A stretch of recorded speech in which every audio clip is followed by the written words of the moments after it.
Pile సమస్యతో బాధపడుతున్నారా? ఇప్పుడు లేజర్ చికిత్సతో ట్రీట్మెంట్ రేంజ్ హాస్పిటల్స్ లో శాశ్వత పరిష్కారం. ఇప్పుడే సంప్రదించండి. ఆంధ్రప్రదేశ్ లో ఈ కంప్రెస్డ్ బయోగ్యాస్ ప్లాంట్స్ పెట్టేందుకు ఈ రోజు రిలయన్స్ ఇండస్ట్రీస్ ముందుకు వచ్చింది. 65,000 కోట్ల పెట్టుబడి, దాదాపు 500 ప్లాంట్లు ఏర్పాటు చేస్తామని హామీ ఇచ్చారు. నిజంగానే ఈ సభాముఖంగా ముఖేష్ అంబానీ గారికి, అనంత్కి, పిఎంఎస్ ప్రసాద్ గారికి, మాధవ్ గారికి, హరీంద్ర కే త్రిపాఠి గారికి నా హృదయపూర్వక ధన్యవాదాలు నేను తెలుపుకుంటున్నాను. ఈ పెట్టుబడుల ద్వారా ఆంధ్ర రాష్ట్రంలోనే 2,50,000 మంది నిరుద్యోగ యువకులకి కూటమి ప్రభుత్వం ఉద్యోగాలు కల్పించబోతుంది.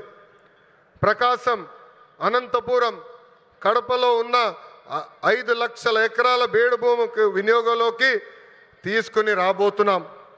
నేను యువగలంలో ప్రకాశం జిల్లాకు ఇచ్చిన హామీని, దాంట్లో ఒక్క హామీని ఈరోజు నిలబెట్టుకున్నానని గర్వంగా చెప్పుకోగలుగుతున్నాను. రిలయన్స్ మొదటి సిబిజీ ప్లాంట్ కనగిరిలో శంకుస్థాపన మేము చేశాము. ఈ ప్లాంట్ రిలయన్స్ సిబిజీ ప్రాజెక్ట్కి హబ్గా కూడా మారిపోతుంది. ఇక్కడనే హెలికాప్టర్ ఎక్కే ముందల 5 ప్లాంట్లు అనుకున్నాం. హెలికాప్టర్ దిగిన తర్వాత ప్రసాద్ గారితో మాట్లాడిన తర్వాత మీరు మాకు భూములు ఇవ్వండి, తప్పనిసరిగా ప్లాంట్లు ఏర్పాటు చేస్తామని చెప్పారు. ఇక్కడ ఉగ్ర నరసింహారెడ్డి గారు నా పక్కన కూర్చుని ఎట్టి పరిస్థితుల్లో 50,000 ఎకరాలు కౌలుకి రిలయన్స్ ఇండస్ట్రీకి మేము అందిస్తామని చెప్పారు. 50 ప్లాంట్లు ఒక నియోజకవర్గంలో చేస్తామని ఈ సభాముఖంగా కనిగిరి ప్రజలకి నేను తెలుపుతున్నాను. వాస్తవంగా ఈరోజు నేను మీ ముందల నుంచుని ఇట్లా మాట్లాడగలుగుతున్నానంటే దానికి కారణం ఉగ్ర నరసింహారెడ్డి గారు. ఒక ఉగ్ర నరసింహుడుగా గత 10 రోజులుగా ఇక్కడ పనిచేశారు. నన్ను కోరారు కొంచెం ఒక 10 రోజుల తర్వాత ప్లాంట్ శంకుస్థాపన పెట్టుకుందామని. నేను ఒప్పుకోలేదు. మీరు రెడీగా ఉన్నా లేకపోయినా ఏప్రిల్ 2వ తారీఖు నేను వస్తున్నా కనిగిరి నియోజకవర్గానికని ఉగ్ర నరసింహారెడ్డి గారికి నేను చెప్పా. 10 రోజుల్లోనే బాగా నల్లగా అయిపోయాడు ఆయన. రంగు 4 షేడ్లు తగ్గింది. ఎవరి కోసం ఆయన కష్టపడ్డారు? కనిగిరి ప్రజల కోసం. మన ఇంట్లో ఉన్న నిరుద్యోగ యువకులు పక్క రాష్ట్రాలకు వెళ్లకుండా మన ప్రాంతంలోనే, మన నియోజకవర్గంలోనే ఉద్యోగాలు కల్పించే లక్ష్యంతో అహర్నిశలు పనిచేస్తున్న ఉగ్ర నరసింహారెడ్డి గారిని మనస్ఫూర్తిగా ఈ సభాముఖంగా నేను అభినందిస్తున్నా. చంద్రబాబు గారు చెప్తున్న P4 విధానానికి రిలయన్స్ సిబిజీ ప్లాంట్ నాంది కాబోతుంది. పేదరికం లేకుండా చేయటంలో ఇది కూడా ఒక తొలి అడుగని సభాముఖం తెలుపుతున్నాం. రైతులకి ఈ ప్లాంట్ల ద్వారా పెద్ద ఎత్తున మేలు జరుగుతుంది. నేపియర్ గడ్డితో ఈ గ్యాస్ తయారు చేయబోతున్నారు. ప్రభుత్వ భూమికి 15,000 రూపాయలు, రైతుల భూమికి 30,000 రూపాయలు కౌలు కూడా రిలయన్స్ ఇండస్ట్రీ ఇవ్వబోతుంది.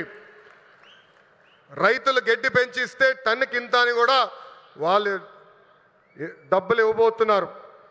ఈ ప్లాంట్ ద్వారా 1,10,000 మెట్రిక్ టన్నులు ఆర్గానిక్ ఎరువు కూడా తయారవబోతుందని ఈ సభాముఖంగా ప్రజలు తెలుపుతున్నాం. ఇంకా ఈ ప్లాంట్ ద్వారా గ్రామీణ యువతకి పెద్ద ఎత్తున ఉద్యోగాలు కూడా కల్పిస్తాం. ప్రకాశం జిల్లాలోకి ఎప్పుడు వచ్చినా నాకు నా పాదయాత్ర గుర్తొస్తుంది. ఈరోజు నేను నడుచుకుంటూ వస్తున్నప్పుడు అందరినీ కలిసా. గట్టిగా నా చేయి లాగారు. నాకు యువగలం పాదయాత్ర గుర్తొచ్చింది. మీరు చూపించిన ప్రేమ ఇంకా నా చేతి పైన ఉంది. అందరు నా చేతులు గీరారు, ఒకరు నా చేయి కూడా కొరికారు. మీరు మాకు నా పైన చూపించిన ప్రేమ, అభిమానం నా జీవితంలో ఎప్పుడు మర్చిపోనని ఈ సభాముఖంగా ప్రకాశం జిల్లా ప్రజలందరికీ నేను తెలుపుకుంటున్నా. ఉగ్ర నరసింహుడు నన్ను వదిలిపెట్టాడు కదబ్బా. కొన్ని కోరికలు కోరారు. మొదటిది రైల్వే ప్రాజెక్ట్. గౌరవ చీఫ్ సెక్రటరీ గారు నాకు ఇప్పుడే చెప్పారు, ఏప్రిల్లో అవసరమైన నిధులు మేము విడుదల చేస్తాం. ఆగస్టులో గౌరవ ముఖ్యమంత్రి గారిని తీసుకొచ్చి ఆ రైల్వే ప్రాజెక్ట్కి మనం ప్రారంభిద్దామని తెలుపుతున్నా. వెలగొండ ప్రాజెక్టు కూటమి ప్రభుత్వానికి ఒక ప్రయారిటీ. ఆగిన పనులు తిరిగి ప్రారంభిస్తాం. చివరి ఎకరానికి సాగునీరు అందించే బాధ్యత మేము తీసుకుంటాం. ఇంకా తాగునీరు గురించి నేను చెప్పాల్సిన అవసరంలా. తాగునీరు శాఖ మంత్రి ఎవరు? నాకు అన్న సమానమైన పవన్ అన్న. పవన్ అన్న ఏమనుకున్నా సాధించే వ్యక్తి. ప్రతి కేబినెట్ మీటింగ్లో మేము చర్చిస్తాం. తాగునీరు ఒక ప్రయారిటీ అని ఆయన ప్రతి కేబినెట్ మీటింగ్లో చెప్పారు. గత ప్రభుత్వం నాశరికమైన పనులు చేసింది, ప్రాజెక్ట్ని పక్కన పెట్టేసింది. తిరిగి కేంద్ర ప్రభుత్వాన్ని ఒప్పించి నిధులు కేటాయించి ఈరోజు ఆ ప్రాజెక్ట్కి టెండర్ స్థాయికి తీసుకొచ్చారు. నా అన్న పవన్ అన్న త్వరలోనే ఆగిపోయిన పనులని ప్రారంభిస్తాం.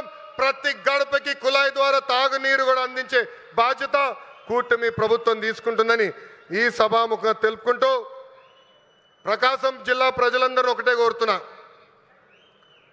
వైకాపా పరిస్థితి చూస్తుంటే జాలేస్తుంది. వాళ్ళు పని చేయరు, పని చేయాలనుకున్న వాళ్ళ చేత పని చేయనీరు. ఈరోజు కొత్తగా చెప్తున్నారు ఈ ప్లాంట్ల ద్వారా ఏదో అయిపోతుందని. వాళ్ళని అడుగుతున్నా, మీరు ఇంట్లో గ్యాస్ సిలిండర్లు వాడరా?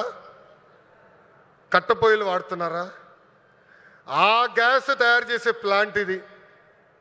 ఎందుకు మీరు అపోహలు కల్పిస్తారు? రండి, ప్లాంట్ చూడండి, వెళ్ళి మీ నాయకుడు చెప్పండి. అంతేగాని ఈ ప్లాంట్కి అడ్డు పడితే ఎర్ర బుక్లో మీ పేరు ఉంటుందని ఈ సభాముఖంగా వైకాపా నాయకులు నేను హెచ్చరిస్తున్నా. మంచి పని చేసాక వచ్చా, దమ్ము ధైర్యంతో ఈరోజు నిలబడి చెప్పగలుగుతున్నా. 10 నెలల్లోనే ఎవ్వరు ఉంచిన విధంగా ప్రకాశం జిల్లాకి నేను ఈ ప్లాంట్ తీసుకొచ్చా. అంతేగాని తప్పుడు ప్రచారం చేస్తే నేను మిమ్మల్ని వదిలిపెట్టనని ఈ సభాముఖంగా వైకాపా నాయకులకు నేను హెచ్చరిక చేస్తూ, సుమన్ టీవీలో మీ పర్సనల్ అండ్ బిజినెస్ ప్రమోషన్స్ కోసం కింది నెంబర్కి కాంటాక్ట్ చేయండి.